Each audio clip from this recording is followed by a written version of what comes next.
निर्विकार एवं अनादि अनंत रहित परात्पर सच्चिदानंद परम ब्रह्म को जानने के लिए वेद, उपनिषद व अन्य शास्त्रों के माध्यम ने नेति नेति अर्थात न इति नामक आप्त वाक्य के द्वारा असमर्थता व्यक्त की है।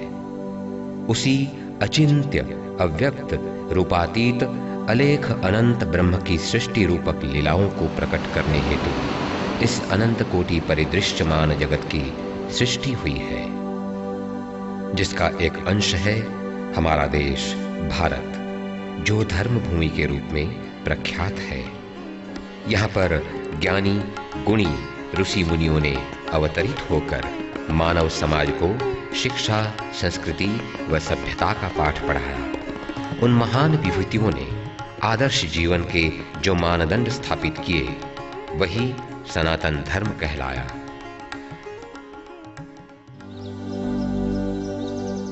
जब मनुष्य वनवासी था तब भी उसने सृष्टिकर्ता के प्रति अपनी कृतज्ञता व्यक्त करने हेतु पूजा आराधना प्रारंभ कर दी थी, जिसका प्रमाण है पुराण काल में श्री नीलमाधव की पूजा एक गिरी कंदर में, जो आज के आधुनिक उड़ीसा में हुआ करता था। पुराणों में वर्णित दंत कथाओं के अनुसार वनवासियों द्वारा पूजे जाने वाले श्री नीलमाधव की ही कालांतर में श्री जगन्नाथ के रूप में पूजा की जाने लगी। ओडिशा राज्य के पुरी शहर, जो श्री जगन्नाथ धाम के नाम से प्रसिद्ध है, आज हर सनातनी हिंदू के लिए एक पावन तीर्थ है। परंतु आज से 2500 वर्ष पूर्व हमारी इस सनातनी संस्कृति और धर्म के लिए एक चिंताजनक और गंभीर स्थिति उत्पन्न हो गई थी। ऐसा प्रतीत हो रहा था मानो सनातनी आस्था अपनी अंतिम क्षणों में है। कुरीति, भ्रष्ट आचरण, रूढ़िवादिता, कुसंस्कार, धर्म के नाम पर लोगों को भ्रमित करने के प्रयास के कारण जनसाधारण त्राही त्राही करने लगे थे। धर्म की ग्लानि के इस संकट काल में धर्म की पुनर्स्थापना के लिए एवं सनातनी संस्कृति की धर्म ध्वजा के पहले ही के जैसे महिमामय स्वरूप को बनाए रखने के लिए एक नवीन सूर्य का उदय हुआ हमारे इस भारत भूमि में। परम पावन इस भूखंड के दक्षिणी प्रांत में, जिसे आज हम केरल के नाम से जानते हैं, कालाड़ी नामक ग्राम में श्री आदि शंकराचार्य का आविर्भाव हुआ। और इस प्रकार सनातन संस्कृति के महासागर में जब भाटा आने जैसा प्रतीत हो रहा था, उसमें परम पूजनीय श्री आदि शंकराचार्य के अदम्य साहस एवं प्रयास के फलस्वरूप ज्वार उठने लगे। धर्म व संस्कृति की ज्योति को देदीप्यमान बनाए रखने के लिए श्री आदि शंकराचार्य ने समग्र देश का भ्रमण किया। यह शुभ व मंगल कार्य बिना किसी विघ्न के चलता रहे, इसी भावना के साथ देश की चारों दिशाओं में 4 मठों की भी स्थापना की गई। और उसी श्रृंखला में श्री जगन्नाथ महाप्रभु के क्षेत्र पुरी धाम की परम पावन भूमि पर सनातन धर्म एवं संस्कृति के रक्षक का दायित्व संपादन करता आ रहा है यहाँ पर स्थापित श्री गोवर्धन पीठ। भारत देश के पूर्वी तट पर श्री जगन्नाथ धाम में भगवत पाद जगत गुरु श्री आदि शंकराचार्य जी ने इस गोवर्धन पीठ की स्थापना की। इस मठ के प्रथम शंकराचार्य के रूप में अधिष्ठित हुए थे श्री पद्मपादाचार्य जी। मठ की स्थापना के समय श्री आदि शंकराचार्य ने जब श्री मंदिर के रत्न सिंहासन को रिक्त देखा तो वे आहत हुए। उस समय बौद्ध धर्म का प्राबल्य एवं एक समूह द्वारा मूर्ति पूजा का घोर विरोध के कारण उनके आक्रमण से सुरक्षित रखने के लिए श्री जगन्नाथ महाप्रभु के विग्रह को पाताली किया गया था। इस संबंध में जनसाधारण अनभिज्ञ थे। आदि गुरु ने ध्यानमग्न होकर मानस नेत्र द्वारा विग्रह की अवस्थिति को देखा और विग्रह उद्धार के लिए गजपति महाराज को निर्देश दिया।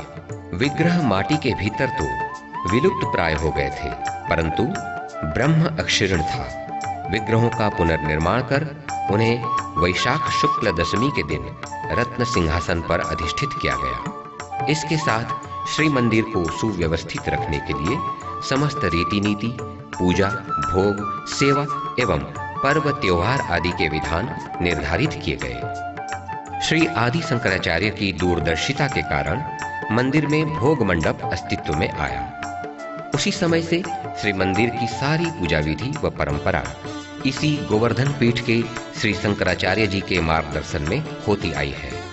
इस पीठ के प्रमुख इष्ट देवता हैं श्री जगन्नाथ, देवी मां भगवती विमला एवं तीर्थ है महोदधि।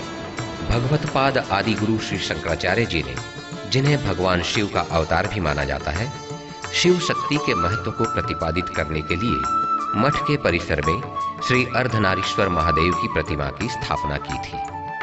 श्री गोवर्धन पीठ के समस्त शंकराचार्य वेद पुराण में निष्णात होने के साथ साथ मूर्धन्य पंडित भी रहे। पीठ के 142वें शंकराचार्य श्री मधुसूदन तीर्थ मां भगवती के उपासना सिद्ध थे। 143वें शंकराचार्य श्री भारती कृष्ण तीर्थ ने वैदिक गणित की रचना की थी। 144वें शंकराचार्य श्री निरंजन देव तीर्थ ने देश में गोवंश के रक्षण एवं गो हत्या पर प्रतिबंध हेतु 72 दिनों तक अनशन किया था। स्थापना से लेकर अब तक मठ में 145 शंकराचार्य अधिष्ठित हो चुके हैं। ब्रह्मलीन पूर्व शंकराचार्यों की समाधि मठ की भूमि पर निर्मित की गई, जो दुर्भाग्यवश प्रशासनिक उदासीनता के कारण इस समय असामाजिक व धन पिपासु व्यक्तियों के अधिकार में है। गोवर्धन पीठ के वर्तमान पीठाधीश श्रीमद जगद्गुरु स्वामी निश्चलानंद सरस्वती महाराज, जिन्होंने हिमालय व नैमिषारण्य में घोर साधना कर ब्रह्मज्ञ पुरुष स्वामी हरिहरानंद सरस्वती करपात्री महाराज का शिष्यत्व लाभ किया, अपनी साधना एवं तप के बल पर एक प्रकांड विद्वान व वेद सिद्ध महात्मा के रूप में प्रख्यात है। 1992 में आप इस पद पर अधिष्ठित हुए थे। आपने 90 से भी अधिक सारगर्भक धार्मिक ग्रंथों की रचना की है एवं मानव जाति को सतमार्ग प्रदर्शित करने की दिशा में आप सतत प्रयासरत हैं। मठ परिसर में एक दातव्य चिकित्सालय कार्यरत है, जहां एम्बुलेंस सेवा भी उपलब्ध है। इसके अतिरिक्त यहां एक वेद पाठशाला, संस्कृत विद्यालय, गौशाला, गो विज्ञान शोध संस्थान आदि भी कार्यरत हैं। गोमाता के गोबर से औषधियां प्रस्तुत की जाती है। यहाँ के व्यायामशाला में प्रशिक्षित युवा राष्ट्रीय स्तर पर यश अर्जित कर रहे हैं। स्वस्ति प्रकाशन के नाम से एक प्रकाशन संस्था भी यहाँ कार्य कर रहा है। एक स्वस्थ समाज के गठन एवं सनातन धर्म की सुरक्षा हेतु युवाओं की आदित्य वाहिनी, माताओं बहनों की आनंद वाहिनी, बाल वर्ग के लिए बाल आदित्य वाहिनी व बाल आनंद वाहिनी और उसके साथ साथ वयस्कों के लिए पीठ परिषद आदि संगठन सक्रिय है।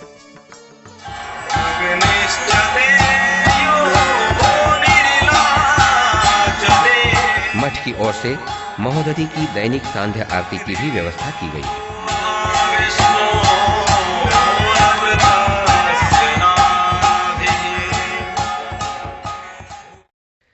समय के साथ साथ चलते हुए परंपरा का निर्वाह एवं उन्नति के सोपान पर पग रखने में समन्वय बनाने के उद्देश्य से श्री गोवर्धन पीठ के मठाधीश परम पूज्य श्रीमद जगद्गुरु शंकराचार्य स्वामी निश्चलानंद सरस्वती महाराज सतत प्रयासरत हैं।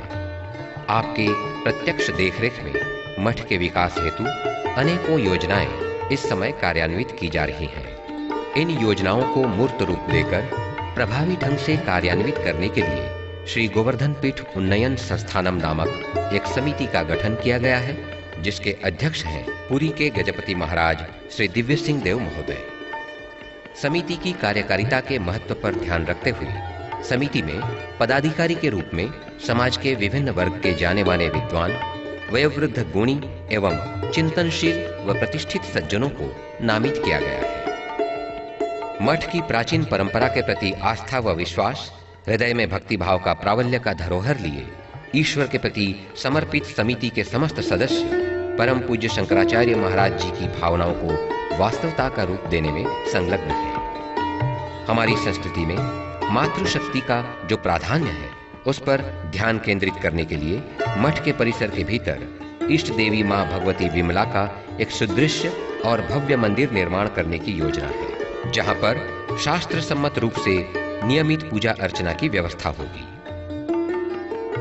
दूर दूर से आए श्रद्धालु मंदिर में प्रसाद सेवन कर तृप्त होने के साथ साथ अपने आप को धन्य भी मानते हैं। भक्तों की इस इच्छा का आदर करते हुए मठ द्वारा एक भव्य पाकशाला व विशाल भोजनागार के निर्माण की योजना भी है, जहां पर एक साथ 3000 भक्त एकत्र भोजन कर सकें।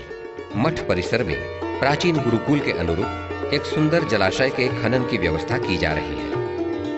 सत्संग व प्रवचन आदि कार्यक्रम के आयोजन के लिए एक स्थायी सत्संग भवन का निर्माण कार्य की योजना है, जहां की धारण क्षमता 5000 हो। मठ के प्रवेश द्वार की प्राचीनता को अक्षुण्ण रखते हुए इसे विशाल, सुदृश्य और भव्य बनाने की योजना है। सनातन धर्म की सुरक्षा तथा श्री गोवर्धन पीठ की प्राचीन व पावन परंपरा को बनाए रखने हेतु समिति द्वारा तैयार की गई योजनाओं को सफल बनाने में प्रभु श्री जगन्नाथ के आशीर्वाद के साथ साथ आप सभी के महत्वपूर्ण योगदान की कामना करते हैं। हर हर महादेव।